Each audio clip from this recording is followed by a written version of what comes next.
ਸੁਰਿੰਦਰ ਸਿੰਘ ਸ਼ੇਰਗਿੱਲ ਜੀ। ਸੁਰਿੰਦਰ ਸਿੰਘ ਸ਼ੇਰਗਿੱਲ ਜੀ, ਜੀ ਆਇਆਂ ਨੂੰ, ਸਤਿ ਸ੍ਰੀ ਅਕਾਲ ਜੀ। ਸਵਾਗਤ ਹੈ ਆਪ ਜੀ ਦਾ ਔਰ ਰੂਬਰੂ ਜੇ ਤੁਸੀਂ ਪ੍ਰੋਫੈਸਰ ਸ਼ੇਰ ਸਿੰਘ ਕੰਵਲ ਜੀ ਦੇ। ਸ਼ੇਰਗਿੱਲ ਸਾਹਿਬ ਦਾ ਬਹੁਤ ਬਹੁਤ ਸਵਾਗਤ ਹੈ ਜੀ ਪ੍ਰੋਗਰਾਮ।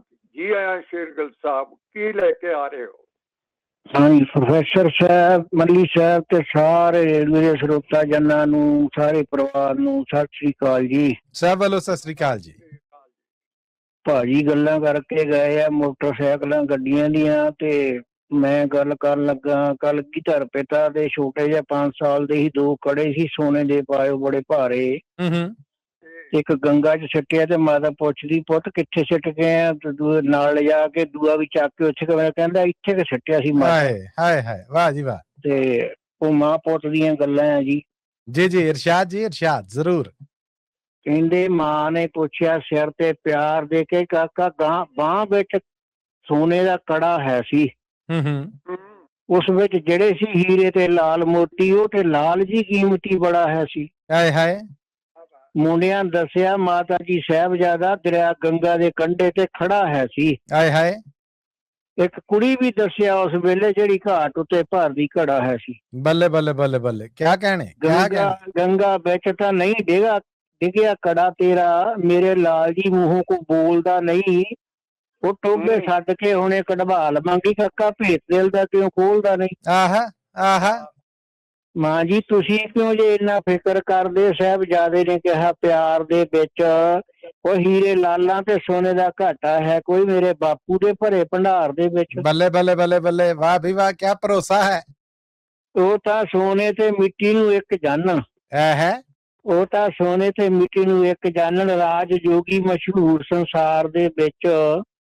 ਉਹ ਕੜੇ ਇਹੋ ਜਿਹੇ ਭੇਟਾ 1000 ਚੜ੍ਹਦੇ ਨੇ ਤੇ ਉਹਨਾਂ ਦੇ ਲੱਗੇ ਦਰਬਾਰ ਦੇ ਵਿੱਚ। ਬੱਲੇ ਬੱਲੇ ਬੱਲੇ ਬੱਲੇ, ਕਿਆ ਕਹਿਣੇ ਜੀ। ਕੜੇ ਇਹੋ ਜਿਹੇ ਭੇਟਾ 1000 ਚੜ੍ਹਦੇ ਨੇ ਤੇ ਉਹਨਾਂ ਦੇ ਲੱਗੇ ਦਰਬਾਰ ਦੇ ਵਿੱਚ। ਮਾਂ ਜੀ ਨਹਾਉਂਦੇ ਸਾਂ ਹਾਣੀਆਂ ਨਾਲ ਰਲ ਕੇ ਇੱਕ ਬੱਝੀ ਹੋਈ ਲੰਮੀ ਕਤਾਰ ਦੇ ਵਿੱਚ। ਅਸੀਂ ਹੱਸਦੇ ਖੇਡਦੇ ਕੁੱਦਦੇ ਸਾਂ, ਕੜਾ ਰੁੜ ਗਿਆ ਗੰਗਾ ਦੀ ਧਾਰ ਦੇ ਵਿੱਚ। ਵਾਹ ਵਾਹ ਵਾਹ ਵਾਹ, ਕਿਆ ਕਹਿਣੇ ਕਿਆ ਕਹਿਣੇ। ਸਾਹਿਬਜ਼ਾਦੇ ਦੀ ਭੋਲੀ ਜੀ ਗੱਲ ਸੁਣ ਕੇ ਮਾਤਾ ਦਿਲ ਅੰਦਰ ਪਰੇਸ਼ਾਨ ਹੋਈ। ਉਹ ਲੈ ਕੇ ਲਾਲ ਜੀ ਨੂੰ ਆ ਗਈ ਘਾਟ ਉੱਤੇ, ਦਿਲ ਵਿੱਚ ਸੋਚ ਦੀ ਗਲਤੀ ਮਹਾਨ ਹੋਈ। ਓਹੋ ਓਹੋ, ਮੇਰੇ ਚੰਨ ਜੀ ਕਿੱਥੇ ਕਿ ਸੁੱਟਿਆ ਜੇ? ਪੁੱਛਣ ਲੱਗੀ ਉਹ ਬਹੁਤ ਹੈਰਾਨ ਹੋਈ। ਦੇਖੋ ਪ੍ਰੀਤਮ ਕੀ ਖੇਲ ਰਚਾਉਣ ਲੱਗੇ, ਜਾਣ ਗਏ ਮਾਤਾ ਕ੍ਰੋਧਵਾਨ ਹੋਈ। ਓਹੋ ਓਹੋ।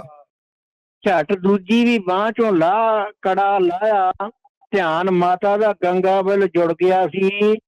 ਕੜਾ ਦੂਜਾ ਵੀ ਸੁੱਟ ਕੇ ਕਹਿਣ ਲੱਗੇ, ਮਾਤਾ ਜੀ ਉਸ ਥਾਂ ਤੇ ਕੜਾ ਰੁੜ ਗਿਆ ਸੀ। ਹਾਏ ਹਾਏ ਹਾਏ ਹਾਏ, ਵਾਹ ਜੀ ਵਾਹ, ਵਾਹ ਜੀ ਵਾਹ। ਕੜਾ ਦੂਜਾ ਵੀ ਸੁੱਟ ਕੇ ਕਹਿਣ ਲੱਗੇ, ਮਾਤਾ ਜੀ ਉਸ ਥਾਂ ਤੇ ਕੜਾ ਰੁੜ ਗਿਆ ਸੀ। ਅੱਖਾਂ ਮਾਂ ਦੀਆਂ ਗੁੱਸੇ ਵਿੱਚ ਲਾਲ ਹੋਈਆਂ, ਕਹਿਣ ਲੱਗੀ ਉਹ ਬਾਹਾਂ ਚ ਝੋੜ ਕੇ ਤੇ, ਬੇ ਤੂੰ ਘਰ ਨੂੰ ਇੱਕ ਦਿਨ ਉਜਾੜ ਦੇਂਗਾ, ਦੋਵੇਂ ਕੜੇ ਹੀ ਬਹਿ ਗਿਆ ਰੋੜ ਕੇ ਤੇ।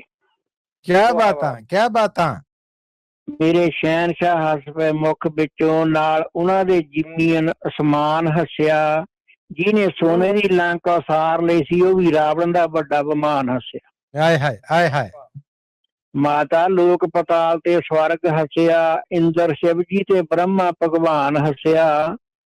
ਨਦੀਆਂ ਨਾਲੇ ਪੜੇ ਪਹਾੜ ਦਰਿਆ ਜੰਗਲ ਕੁਦਰਤ ਹੱਸ ਪਈ, ਸਾਰਾ ਜਹਾਨ ਹੱਸਿਆ। ਵਾਹ ਜੀ ਵਾਹ, ਵਾਹ ਜੀ ਵਾਹ। ਸੂਰਜ ਚੰਨ ਹੱਸੇ, ਦਾਨਮ ਦੇਤ ਹੱਸੇ, ਸ਼ੇਸ਼ ਨਾਗ ਦਾ ਫਨ 1000 ਹੱਸਿਆ। ਮਾਤਾ ਗੁਜਰੀ ਦੇ ਗੁੱਸੇ ਨੂੰ ਦੇਖ ਕੇ ਤੇ ਇੰਨਾ ਖੁੱਲ ਕੇ ਤੇ ਕਲਗੀ ਧਾਰ ਹੱਸਿਆ। ਵਾਹ ਬਈ ਵਾਹ, ਵਾਹ ਬਈ ਵਾਹ।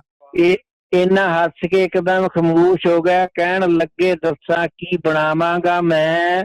ਤੇਰੇ ਘਰ ਨੂੰ ਇੱਕ ਦਿਨ ਉਜਾੜ ਕੇ ਤੇ ਮਾਂ ਜੀ ਉਜੜੇ ਹੋਏ ਬਸਾਵਾਂਗਾ ਮੈਂ। ਓਹੋ ਓਹੋ। ਤੇਰੇ ਘਰ ਨੂੰ ਇੱਕ ਦਿਨ ਉਜਾੜ ਕੇ ਤੇ ਮਾਂ ਜੀ ਉਜੜੇ ਹੋਏ ਬਸਾਵਾਂਗਾ ਮੈਂ। ਬਾਦ ਜਿਹੜੀਆਂ ਦੇ ਕੋਲੋਂ ਤਲਵਾਵਾਂਗਾ ਮੈਂ, ਸ਼ੇਰ ਗਿੱਦੜਾਂ ਤਾਂ ਹੀ ਬਣਾਵਾਂਗਾ ਮੈਂ। ਮੈਨੂੰ ਸੋਨੇ ਦੇ ਕੜਿਆਂ ਦੀ ਲੋੜ ਨਹੀਂ ਗੀ, ਮੈਨੂੰ ਸੋਨੇ ਦੇ ਕੜਿਆਂ ਦੀ ਲੋੜ ਨਹੀਂ ਗੀ, ਸਰਬ ਲੋਹੇ ਦੇ ਕੜੇ ਪਵਾਵਾਂਗਾ ਮੈਂ। ਬੱਲੇ ਬੱਲੇ। ਰਾਜ ਭਾਗ ਛੱਡ ਕੇ, ਤਖਤ ਤਾਜ ਛੱਡ ਕੇ, ਜੌਹਰ ਦੱਸਣਾ ਇਹ ਖੰਡੇ ਦੀਆਂ ਧਾਰਾਂ ਦਾ ਮੈਂ। ਮਾਤਾ ਪਿਤਾ ਪੁੱਤਰ ਵਾਰ ਦੇਸ਼ ਤੋਂ, ਦਿਲ ਪਰ ਬਣਾਂਗਾ ਕਈ ਦਿਲਦਾਰਾਂ ਦਾ ਮੈਂ। ਮਾਤਾ ਪਿਤਾ ਪੁੱਤਰ ਵਾਰ ਦੇਸ਼ ਤੋਂ, ਦਿਲ ਪਰ ਬਣਾਂਗਾ ਕਈਆਂ ਦਿਲਦਾਰਾਂ ਦਾ ਮੈਂ ਸਦਕੇ। ਕਿਆ ਲੈ ਹੈ, ਕਿਆ ਅੰਦਾਜ਼ ਹੈ ਪੇਸ਼ਕਾਰੀ ਦਾ। ਵਾਹ ਸ਼ੇਰਗਿੱਲ ਜੀ ਵਾਹ। ਛਾ ਗਿਆ ਜੇ। ਧੰਨਵਾਦ ਮੱਲੀ ਸਾਹਿਬ ਤੁਹਾਡਾ ਜੀ, ਬਹੁਤ ਜੀ। ਬਹੁਤ ਖੂਬ। ਸ਼ਾਨਦਾਰ ਜੀ, ਸ਼ਾਨਦਾਰ।